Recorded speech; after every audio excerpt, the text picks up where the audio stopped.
প্রিয় উপস্থিতি, শুরুতে আমরা আল্লাহ রাসূলের আনুগত্য, আল্লাহর আনুগত্য আমরা কেন করব সে বিষয়টা আমরা জানব। প্রথমত, এক নম্বর কারণ হচ্ছে আল্লাহ তাআলা রাসূলের আনুগত্য করার কথা কোরআনে সরাসরি উল্লেখ করেছেন, নির্দেশ দিয়েছেন। আল্লাহ রাব্বুল আলামিন ইজ্জাতুল জালাল কালামে হাকিমের সূরা হাশরের মধ্যে ঘোষণা করলেন, মা আতাকুমুর রাসূলু ফাখুযু ওয়া মা নাহাকুম আনহু ফান্তাহু। আমার রাসূল তোমাদের কাছে যা নিয়ে এসেছেন, তোমাদেরকে যা দিতে চান তিনি তা তোমরা গ্রহণ করো স্বাচ্ছন্দ্য চিত্তে। যা থেকে তোমাদেরকে বিরত থাকতে বলে, যেগুলো সম্পর্কে তোমাদেরকে নিষেধ করে সেগুলো থেকে তোমরা বিরত থাকো। তাহলে রাসূলের আদেশ এবং নিষেধ মেনে চলার নাম হচ্ছে কি?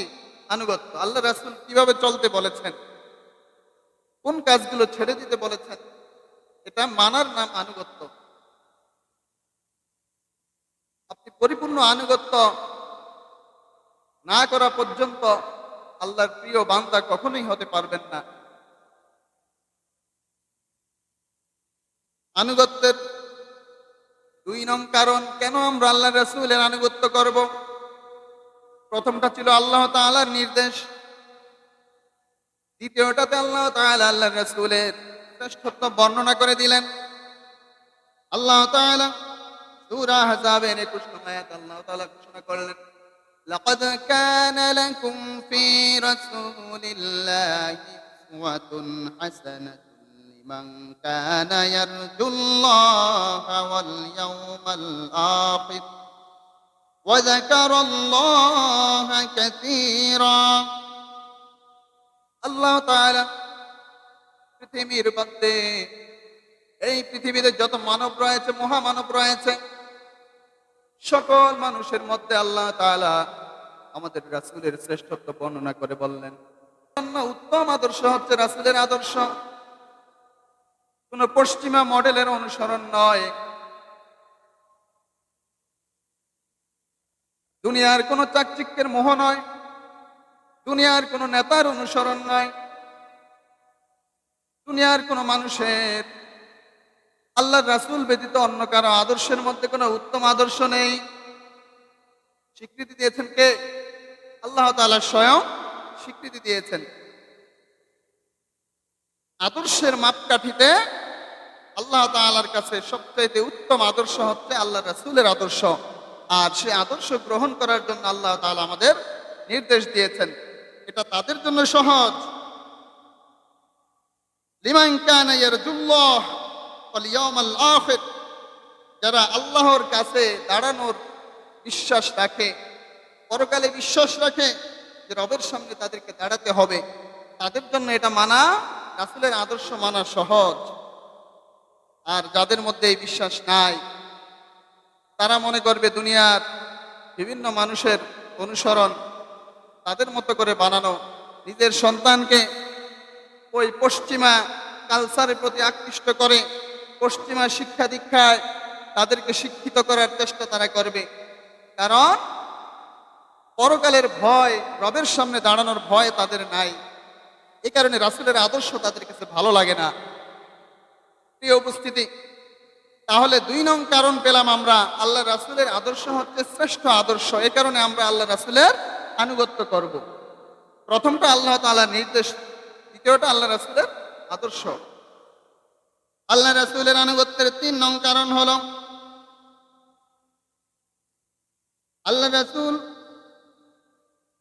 আল্লাহ রাসূলের চরিত্র সম্পর্কে আল্লাহ তাআলা বলেন, ইন্নাকা লাআলা খুলুকিন আযীম। আল্লাহ রাসূলের চরিত্র হচ্ছে মহান চরিত্র। চরিত্রের মাপকাঠি মাপা হলে 1 নম্বরে থাকবে আল্লাহ রাসূলের চরিত্র। আল্লাহ রাসূল ঘোষণা দিয়েছেন, ওয়া ইন্নামা বুইসতু লিউতাম্মিমা মাকারিমাল আখলাক, আমি তোমাদের কাছে প্রেরিত হয়েছি আখলাক শিক্ষা দেওয়ার জন্য। চরিত্র সচ্চরিত্র শিক্ষা দেওয়ার জন্যই আমি প্রেরিত হয়েছি। কাজে তোমরা আমার অনুসরণ করো। আখলাক এমন জিনিস।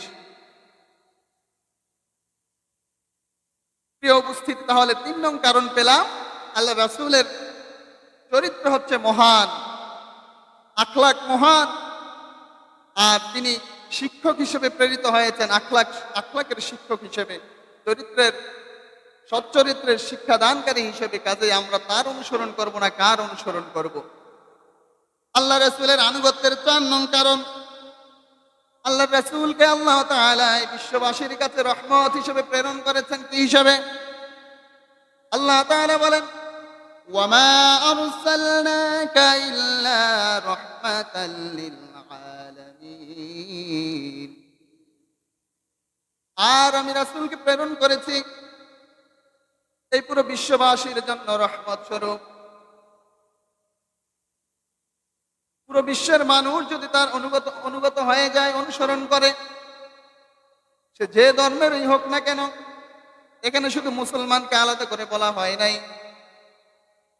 আর আল্লাহ রাসূলের আদর্শ যেই মানবে সেই রহমত পেয়ে যাবে। তাহলে আমরা এমন রাসূলের আনুগত্য না করে কার আনুগত্য করব? আনুগত্যের কারণগুলো বর্ণনা করতেছি। আনুগত্যের ৫ নং কারণ, আল্লাহ রাসূল সাল্লাল্লাহু আলাইহি সাল্লাম ঘোষণা দিয়েছেন, আন্না রাসূলুল্লাহ সাল্লাল্লাহু আলাইহি সাল্লাম ক্বালা মান আতানি দাখালাল জান্নাহ। আল্লাহ রাসূল বলেন, যে ব্যক্তি আমার অনুসরণ করলো সে জান্নাতে প্রবেশ করলো। সুবহানাল্লাহ, জান্নাতে প্রবেশ করলো। ওয়া মান আসানি ফাকাদ আবা, আর যে আমার অনুগত থেকে বিরত থাকলো সেজন্য আমাকেই অস্বীকার করলো। আর আল্লাহ রাসূলকে অস্বীকার করা স্বীকার করা হচ্ছে ইমানের অংশ, আর অস্বীকার করা বেঈমানের চিহ্ন। আপনি যদি রাসূলকে অস্বীকার করেন, আপনার ঈমান থাকবে? আমানতু বিল্লাহি ওয়া মালাইকাতিহি ওয়া কুতুবিহি ওয়া রুসুলিহি। রুসুলিহি বলা হয়েছে রাসূলগণের প্রতি বিশ্বাস, এটা ঈমানের মৌলিক অংশ। কাজেই আল্লাহ রাসূল বললেন, যে আমার অনুসরণ করবে না সে আমাকেই অস্বীকার করলো। তার মানে অস্বীকার করা মানে হচ্ছে আপনি মুমিন আর থাকলেন না। আনুগত্যের এই ৫টা কারণ বললাম। আনুগত্য করলে কি লাভ হবে আল্লাহ তাআলা কালামে হাকিমে ধারাবাহিকভাবে বিস্তারিতভাবে বর্ণনা করলেন। আল্লাহ রাসূলের আনুগত্য করলে কি লাভ? শুরুতে কালামে হাকিমের সূরা ইমরানের ৩২ নং আয়াত তেলাওয়াত করেছিলাম। আল্লাহ তাআলা আল্লাহ রাসূলের মাধ্যমে পুরো বিশ্বের মানুষকে জানিয়ে দিতে চান। আল্লাহ তাআলা বলেন, কুল ইন কুনতুম তুহিব্বুনাল্লাহা ফাত্তাবিউনি ইউহিব্বুকুমুল্লাহ ওয়া ইয়াগফির লাকুম যুনুবাকুম ওয়াল্লাহু গফুরুর রহিম। আল্লাহু আকবার। আল্লাহ তাআলা বললেন, কুল, আপনি বলে দেন, হাবিব আপনি বলে দেন, ইন কুনতুম তুহিব্বুনাল্লাহ, যদি তোমরা আল্লাহ তাআলার ভালোবাসা পেতে চাও। এদিকে আপনারা সামনে আপনারা, কুল ইন কুনতুম তুহিব্বুনাল্লাহ, যদি তোমরা আল্লাহ তাআলার ভালোবাসা পেতে চাও, ফাত্তাবিউনি, তোমরা আমার অনুসরণ করো, আমি রাসূলের অনুসরণ করো। ইউহিব্বুকুমুল্লাহ, তাহলে আল্লাহ তাআলা তোমাদের ভালোবাসবেন। ওয়া ইয়াগফির লাকুম, এবং তোমাদের গুনাহগুলো maaf করে দিবেন। ওয়া ইয়াগফির লাকুম যুনুবাকুম আল্লাহু গফুরুর রহিম, কারণ আল্লাহ তাআলা ক্ষমাশীল। তাহলে এখানে আল্লাহ তাআলা 2টা পুরস্কারের কথা বললেন। মানুষের মধ্যে দ্বন্দ্ব লেগে যায়। আয়াতটা যখন নাজিল হয়েছিল, ইহুদি খ্রিস্টান সহ তাদের মধ্যে দ্বন্দ্ব তৈরি হয়েছিল। তারা অনেকেই বলল যে আল্লাহ আমাদের বেশি ভালোবাসে। খ্রিস্টানরা বলল যে ঈসা এবং মারিয়ামকে পাঠিয়েছে আমাদের কাছে, আল্লাহ আমাদের বেশি ভালোবাসে, যে বাবা সারা নবী পাঠিয়ে দিয়েছে আমাদের কাছে। তারা ঈসা এবং মারিয়ামের পূজা শুরু করে দিয়েছে, আল্লাহ তাআলার সাথে শিরকের সামঞ্জস্য করে নিয়েছে। এমনি ভাবে আল্লাহ তাআলা এই আয়াতে ঘোষণা করে দিলেন যে আল্লাহর ভালোবাসা যদি তোমরা পেতে চাও, হে রাসূল আপনি তাদেরকে জানিয়ে দেন তারা যেন আপনার অনুসরণ করে, আপনার আনুগত্য করে। ফাত্তাবিউনি ইউহিব্বুকুমুল্লাহ, যদি আপনার অনুসরণ তারা করে তবে আল্লাহ তাআলা তাদের ভালোবাসবেন। ওয়া ইয়াগফির লাকুম যুনুবাকুম, এবং তাদের পাপ রাশি ক্ষমা করে দিবেন, কারণ আল্লাহ তাআলা ক্ষমাশীল ও দয়ালু।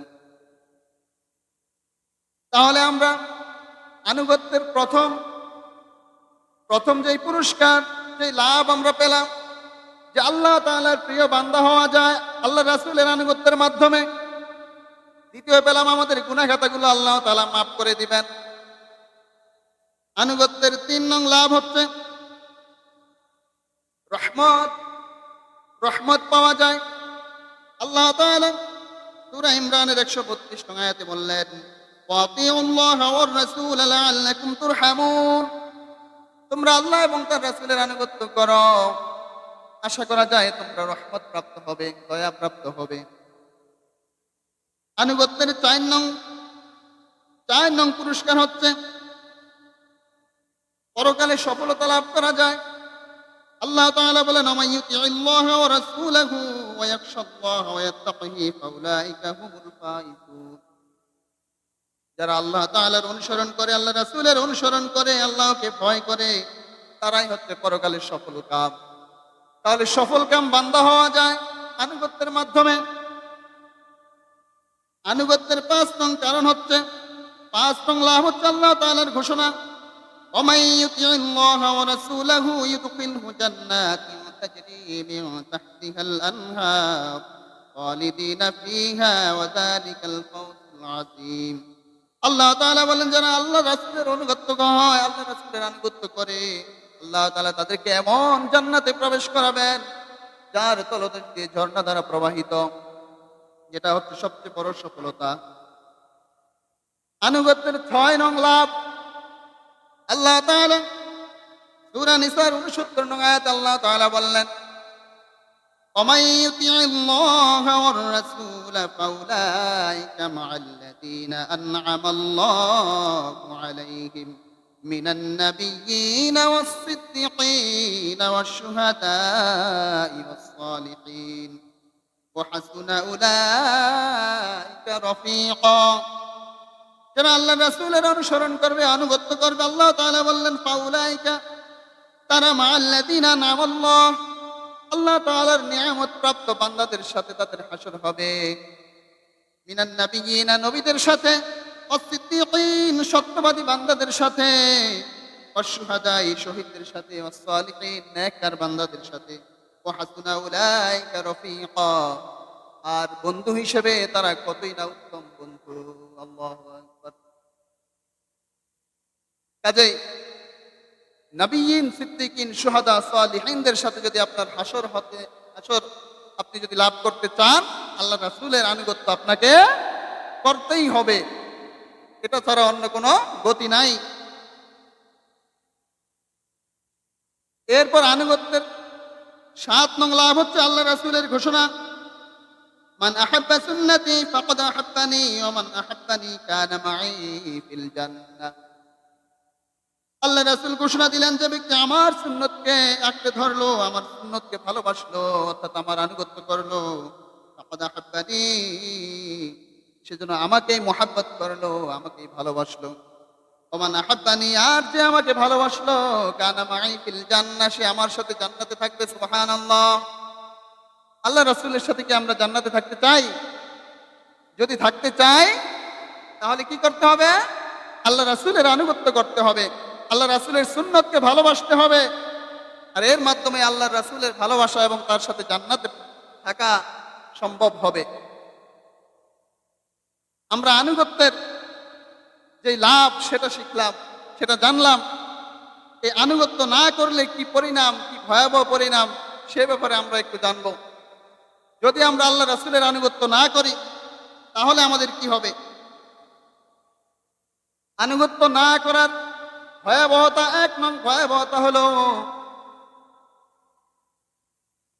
আমলগুলো বিনষ্ট হয়ে যাবে, আল্লাহ তাআলা সূরা মুহাম্মাদের মধ্যে ঘোষণা দিলেন, ইয়া আইয়ুহাল্লাযীনা আমানু আতিউল্লাহা ওয়া আতিউর রাসূলা ওয়া লা তুবতিলু আমালাকুম।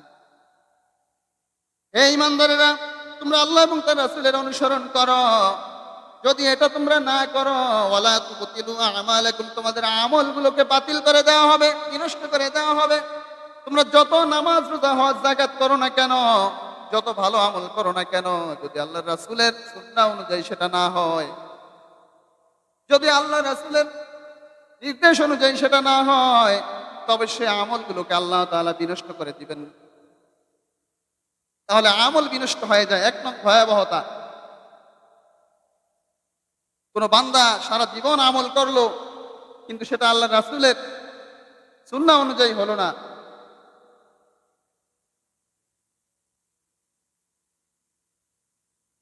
আল্লাহ রাসূলের সুন্নাহ অনুযায়ী হলো না, তাহলে তার আমল কি হয়ে যাবে? বিনষ্ট হয়ে যাবে। আল্লাহ রাসূলের ঘোষণা যে সুন্নাহ অনুযায়ী চলবে না, সে পথভ্রষ্ট হয়ে যাবে। আল্লাহ রাসূল বলেন, তারাকতু ফীকুম আমরাইন লান তাদিল্লু মা তামাসসাকতুম বিহিমা কিতাবাল্লাহ ওয়া সুন্নাতু রাসূলি। যে উম্মত, আমি তো চলে যাচ্ছি, কিন্তু তোমাদের জন্য দুটো জিনিস রেখে যাচ্ছি, কোরআন এবং সুন্নাহ। যতক্ষণ পর্যন্ত তোমরা এই দুটো জিনিস পরস্পর আঁকড়িয়ে ধরবে, এ অনুযায়ী আমল করবে, কখনো তোমরা গুমরাহ হবে না, পথভ্রষ্ট হবে না। তার মানে বুঝতে পারলাম যে সুন্নাহ অনুযায়ী না চললেই মানুষ গুমরাহ হয়ে যায়, পথভ্রষ্ট হয়ে যায়। এরপর আল্লাহ রাসূল সাল্লাল্লাহু আলাইহি ওয়াসাল্লাম হাদিসে ঘোষণা দিয়েছেন, عن أبي هريرة رضي الله تعالى عنه قال سمعت رسول الله صلى الله عليه وسلم يقول من خرج من الطاعة وفرق الجماعة فمات ميتة جاهلية। যে ব্যক্তি আল্লাহর অনুগত বান্দাদের দলে শামিল হওয়ার পর আবার সেখান থেকে পৃথক হয়ে যায়, সরে যায়, আলাদা হয়ে যায়, সে অবস্থায় যদি সে মৃত্যুবরণ করে, তার মৃত্যু হচ্ছে জাহিলি মৃত্যু। জাহিলি যুগে মৃত্যু মানে কুফরি মৃত্যু। কাজেই আল্লাহর রাসূলের আনুগত্য এটা এমন একটা জিনিস যার মাধ্যমে আল্লাহর প্রিয় হওয়া যায়, আল্লাহর জান্নাত লাভ হওয়া যায়, আল্লাহ রাসূলের সাথে জান্নাতে থাকা যায়। এটা হচ্ছে আনুগত্যের লাভ। আর ভয়াবহতা তো বললাম যে জাহেলি মৃত্যু, গুমরাহ হয়ে যায়, আমলগুলো বিনষ্ট হয়ে যায়। কাজে হাজিরিন, আমাদের কি করতে হবে তাহলে? আল্লাহ এবং তার রাসূলের পূর্ণ ইতাআত, পূর্ণ আনুগত্য করতে হবে। এটা শুধু মৌখিকভাবে নয়, আমাদের কাজের মাধ্যমে নিজে আমরা আল্লাহ রাসূলের সুন্নাহ নিজের বাস্তব জীবনে আমরা ধারণ করব। আমার পরিবারে আমি সেটা ধারণ করাতে বলবো। আল্লাহ রাসূল কিভাবে তার ব্যক্তিগত জীবন, পারিবারিক জীবন, সামাজিক জীবন, রাষ্ট্রীয় জীবন কিভাবে পরিচালনা করেছেন,